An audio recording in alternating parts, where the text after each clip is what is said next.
So just to name some of the obvious over the last few days, recent days. Hurricane Harvey that ripped through the South, creating disaster and destruction, particularly for the folks in Houston and surrounding Houston. And now we're seeing Hurricane Irma, which has just ripped through the Caribbean and Cuba, and is, as we speak, making its way to mainland Florida, where it will land. Not to mention all the fires and the earthquakes, DACA being rescinded this week, last week having 4 suicides of young people right here in this community.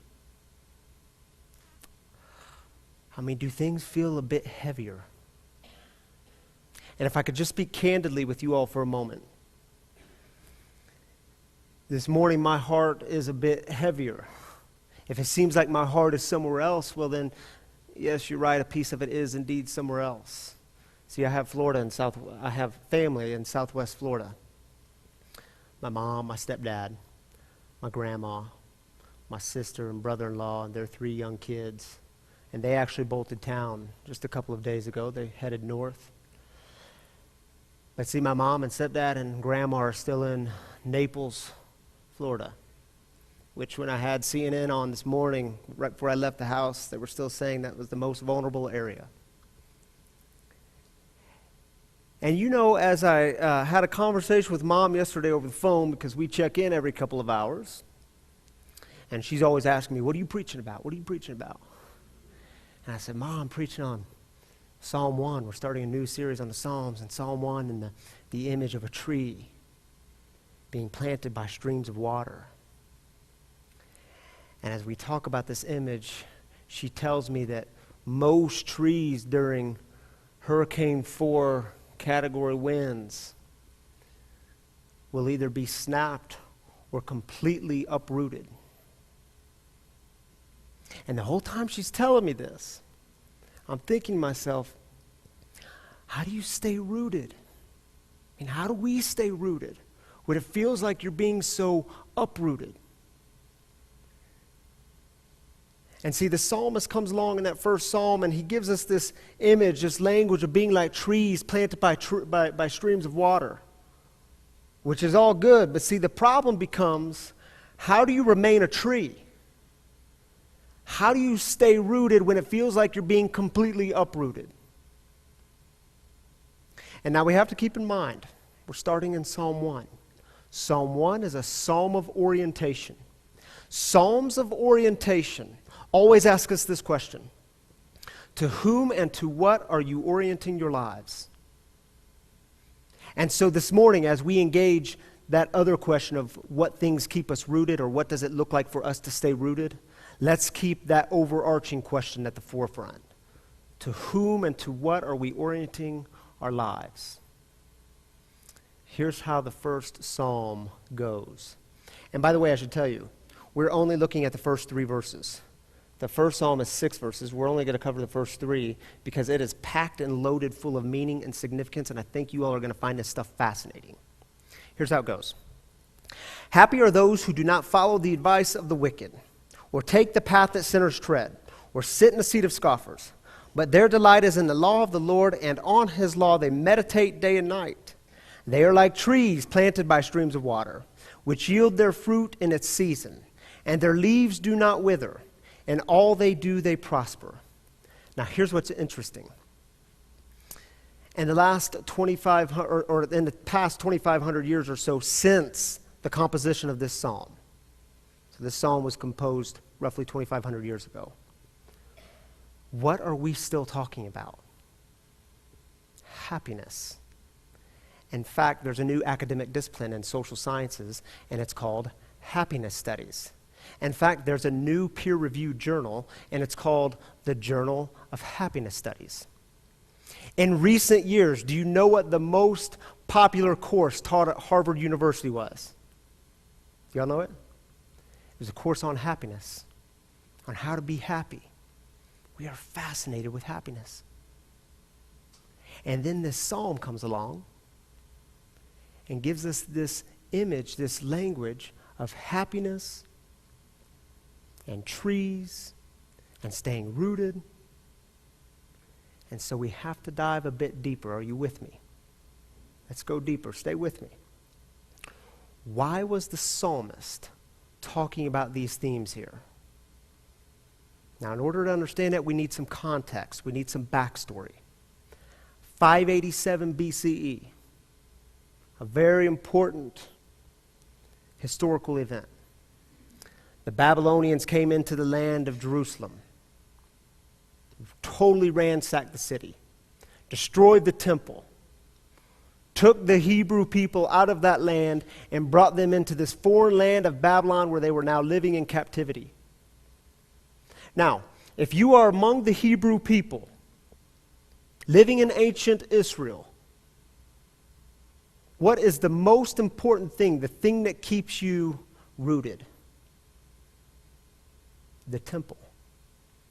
What did the Babylonians do? Destroy the temple. Now, if you are among the Hebrew people living in ancient Israel, what is the practice, the primary practice that keeps you rooted? Sabbath. You remember the story? And on the seventh day God rested, and so you shall rest too. And now here they are living in Babylon, foreign land, living as slaves, forced labor 7 days a week. No temple, no Sabbath. So I want you to imagine for a moment. You are living in exile. And this poem comes along from someone of your own. The Psalms are written by and for ancient Israel. By one of your own. And the poem starts with these words. Happy are those. Come on, man. You want to talk about happiness? You want to talk about how we can get our happy on? Have you forgotten? You were there. They raped our women. They abused our children. They completely destroyed the temple. And now we can't even be who we are. Living in Babylon, we can't even be who we are. We can't even observe the Sabbath. And you want to talk about happiness. And can you imagine the psalmist responding? Yeah. Yeah, we're going to talk about happiness. Who are the happy? The psalmist describes the happy. Their delight, I believe we have it on the screen, their delight is in the law of the Lord, and on his law they meditate day and night. Now we have to be careful here. We cannot translate the law as simply a list of instructions or a set of rules to follow, and then if you follow it, you're in and you're going to earn God's favor. That's not what the law is here. Y'all remember, the law is the Torah. It is their story. It is their scriptures. We now know the Torah, or the law, it's often referred to as the law. We now know it as the first 5 books of the Hebrew Bible or the Old Testament. Genesis, Exodus, Leviticus, Numbers, and Deuteronomy. These are their stories. Interesting story. A few weeks ago, it was my daughter Selah's birthday. She turned 7 years old. Poor girl, she is such a PK. You are such a PK. All she wanted for her birthday was a Bible. Is it true? That's all she wanted. And I thought, surely this is going to wane. This is not going to stay long. When her birthday arrived, she's going to want something else. All she wanted was a Bible. So I took great delight into getting online and ordering this Bible, leather-bound and all, and I put her name at the bottom engraved in silver letters, Selah, Rain, Canaday, and she opens this Bible. It actually arrived a few days late. It didn't arrive on her birthday. She opens this Bible, and the first words, Poppy, let's read a story. And now, parents, I think you'll be able to feel me on this. Where do you start? Like with a 7-year-old, where do you start? What stories are going to captivate their attention? And then you know the thing about 7-year-olds, they ask all kinds of questions along the way, and you got to be prepared to engage these questions. So we started in Leviticus so I could shut the whole thing down. No, we didn't do that. We didn't do that. We decided together to start in Exodus. Is it true, Selah? Exodus chapter 3, the story of Moses and the burning bush. Because I thought, well, that's a fun story. She's going to be able to get into this, and then you got the plagues coming. That's kind of fun. But do you all remember the story of the Exodus? Exodus chapter 3. Ancient Israel, before they went to Babylon, they were in captivity again, where they lived in slavery in Egypt under Pharaoh. Exodus chapter 3, Moses comes walking along, and he sees this burning bush, and where he encounters God, and God calls to Moses, Moses, come away from that bush. Moses tries to act like he doesn't hear him and walks away. Come on, Moses, come away from that bush. Finally, Moses walks up and he says, fine, Lord, here I am. And God says, good, because we got some work to do. I need you to take off your sandals. So Moses takes off your sandals. And do you remember what God said to Moses? Moses, you're going to lead my people. You're going to lead them out of slavery. But before he said that, he said, Moses, I'm the Lord your God, the God of your ancestors, the God of Abraham, Isaac, and Jacob. And then we get to verse 7. Then the Lord said, I've clearly seen my people oppressed in Egypt. I've heard their cry of injustice because of their slave masters. I know about their pain. I've come to rescue them from the Egyptians. And as we were reading this, that night I was explaining to Selah that this is central to their story. And I was explaining to Selah that we can't really understand the rest of the Old Testament without getting this story. In fact, we can't understand the life of Jesus without understanding this story, the story of rescue.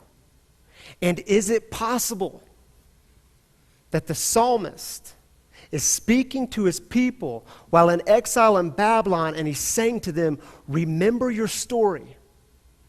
Remember who God is, the God who hears their cries. Meditate on these things. These are your stories. Don't forget them. Teach them to your children. Because when you do this, when you meditate on these things, when you orient your life around this story and this God, it will be like being planted. Except the better word in the Hebrew is, if we could go through Hebrew translations, the better word is transplanted. The CEB picked up on this. They use replanted. Others just say planted. It will be like being brought back to the temple streams. Now, did the psalmist just make up this image? I mean, where'd it come from? Did he just pull it out of the air? No.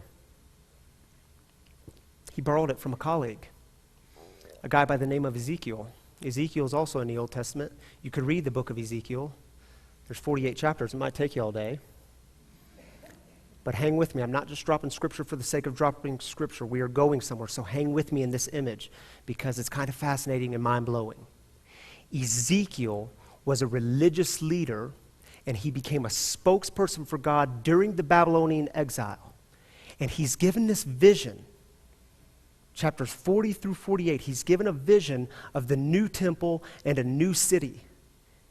And this person, we're told this man is taking him on this tour through the vision. And here's the vision. Ezekiel chapter 47, verse 1.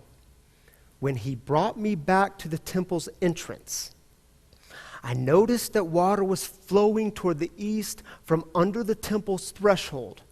I'm skipping 11 verses, but in those 11 verses, he says, I took a step, and the water was up to my ankles. And then I took another step, and it was up to my knees. And another step, and it was up to my waist. You would think, if it wasn't in the scriptures, you would think you were hearing a description of the hurricane waters.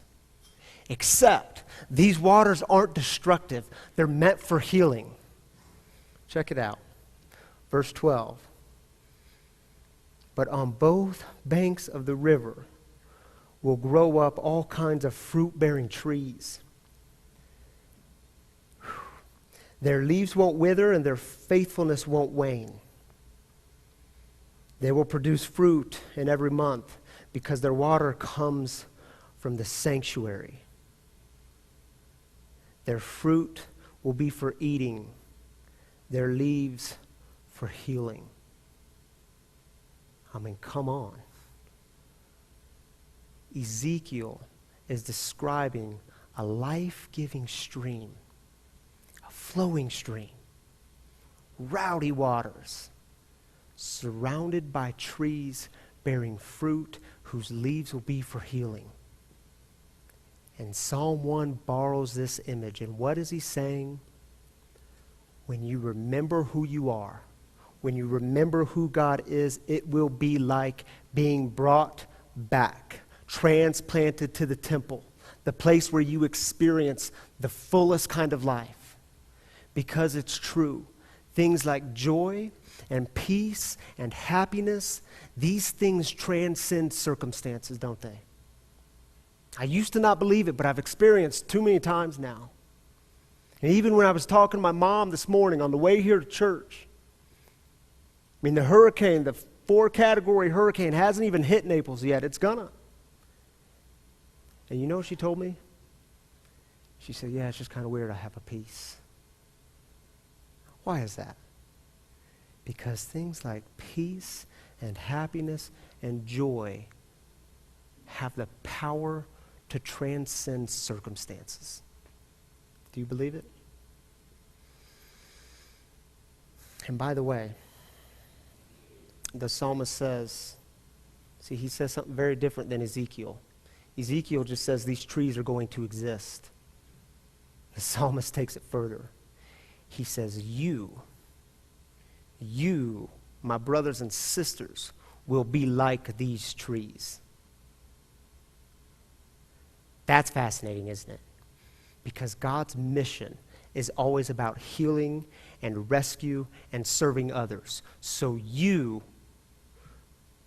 will be the ones bearing fruit. You will be the ones offering nourishment and healing.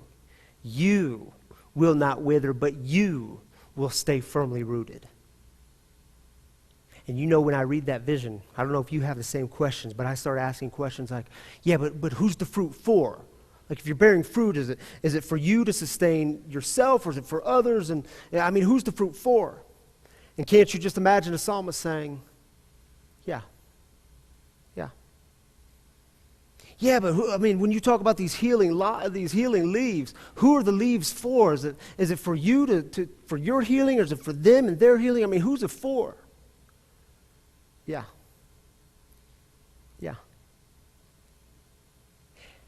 And do you see how the image in Psalm 1 has profound implications for us today? Hurricane Harvey, Hurricane Irma, the fires and earthquakes, DACA being rescinded, 4 suicides of young people right here in this community. Does it feel like you've been a bit uprooted? And can you hear the psalmist saying to us, God heard their cries, and God hears your cries. This is still central to the story. Remember your story. Remember who God is, and when you do this, you're rooted in something far greater than yourself. Meditate on these things, because you will be like trees. And not only will you be rooted, but you will be offering nourishment and healing to others. My brothers and sisters, you may feel a bit uprooted right now. It may seem a bit chaotic. But keep being those trees. Keep being those firmly rooted trees, because the world needs it. And I've seen you all do this. I mean, it was just last Sunday, you all raised over $21,000 for hurricane victims. People you probably didn't know. Why? Because we're all interconnected, aren't we? And your healing has something to do with their healing, so keep being those trees. And do you know our youth downstairs, they've started this thing called Holy Grounds. Just last week it kicked off. because they want to provide a place for young people to come and just be, so that they know they're loved and they're valued and that their lives are worth it. And so, youth in the room, keep being those trees, because their healing is wrapped up with our healing. Keep being those trees. And do you know there's conversations happening right now about what our response is to DACA? Because apparently, God hears the cries of the oppressed and the suffering. God is an advocate for the oppressed and the suffering, and if that's who God is, then that too becomes our mission. You see, we got to keep being those trees, firmly rooted, knowing who we are, knowing who God is, knowing our story. And my brothers and sisters, this week, reach out. Connect with others. Because the world is hungry for connection. The world is desperate, craving connection. Reach out. Because every time you do this, you will be like trees planted by the most life-giving streams of water.